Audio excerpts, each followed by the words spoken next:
মধ্যমগ্রামের দিকে নজর রাখবো। মধ্যমগ্রামেও আক্রান্ত পুলিশ। ট্রাফিক গার্ডের 2 এএসআই কে মারধরের ঘটনা।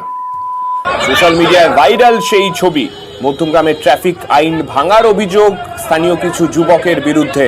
তারপরেই পুলিশের ওপর হামলা চালানো হয়, এমনটাই অভিযোগ।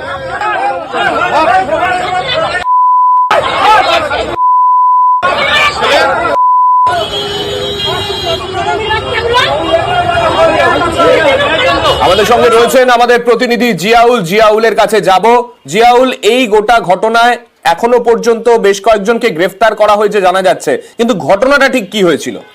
দেখো, মূলত এক ব্যক্তি একেবারে ট্রাফিক আইন অমান্য করে তিনি এগিয়েছিলেন। সেই সময় যারা কর্তব্যরত ট্রাফিক পুলিশ ছিলেন তারা তার পথ আটকায়। কেন পথ আটকানো হয়েছে তা নিয়ে কিন্তু সেই বাইক আরোহী অকথ্য ভাষায় গালিগালাজ করে এই দুজন যারা ট্রাফিক এসআই রয়েছেন তাদেরকে, এবং তারপরেই তাকে ধরে নিয়ে আসা হয়। ট্রাফিক আইন অমান্য করার কারণেই তাকে ধরে নিয়ে আসা হয় কিয়ক্সের সামনে, মধ্যমগ্রাম যে চৌমাথায় কিয়ক্স রয়েছে পুলিশের সেখানে। কিন্তু তারপরেই সেই ধরে নিয়ে আসার খবর যখন চাউর হয় এবং এলাকার প্রচুর মানুষ, সেই সময় যেহেতু আর্যিকর ঘটনা নিয়ে প্রতিবাদ একটা সভা চলছিল, সেখান থেকে সরাসরি পুলিশের ওই কিয়ক্সের সামনে আছে এবং পুলিশকে কিছু বুঝে ওঠার আগেই পুলিশকে এলোপাতাড়ি মারতে থাকে, বেধড়ক মারতে থাকে এবং কিয়ক্সের মধ্যে ঢুকে গিয়েও পুলিশকে মারতে থাকে।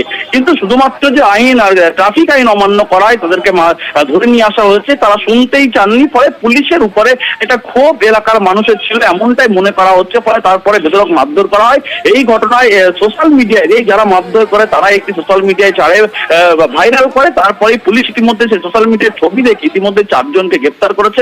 আরো বেশ কয়েকজন যারা এই ঘটনার সঙ্গে যুক্ত, যারা আরো মারধর করেছে বলে অভিযোগ উঠছে, তাদেরকেও চিহ্নিত করা হচ্ছে। এখনো পর্যন্ত 4 জনকে গ্রেফতার করা হচ্ছে। কিন্তু যেভাবে পুলিশের উপরে হামলা, একেবারে কিয়ক্সের সামনে পুলিশের উপরে বেধড়ক মারধর, প্রায় না হলে 35-40 জন সেখানে গিয়ে মারধর হামলা, মানে এটা একটা পুলিশের উপরে যে আগে থেকে একটা ক্ষোভ জমেছিল এমনটা মনে করা হচ্ছে। তার কারণ সেখানে জাস্টিস ফর আরজিকর নিয়ে একটা সভা চলছিল, মিটিং চলছিল, সেখানে কিভাবে সেখান থেকে গিয়ে পুলিশের উপরে হামলা করে জানি ইতিমধ্যে একটা নিন্দা ঝড় উঠেছে। বেশ, ধন্যবাদ।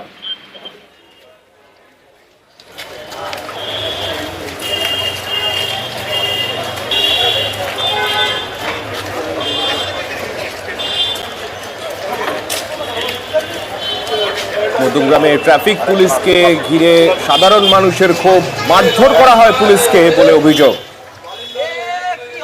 ট্রাফিক আইন ভাঙার অভিযোগ। ট্রাফিক আইন ভাঙার পরে তাদেরকে ধরে আনলে তারপর পুলিশকে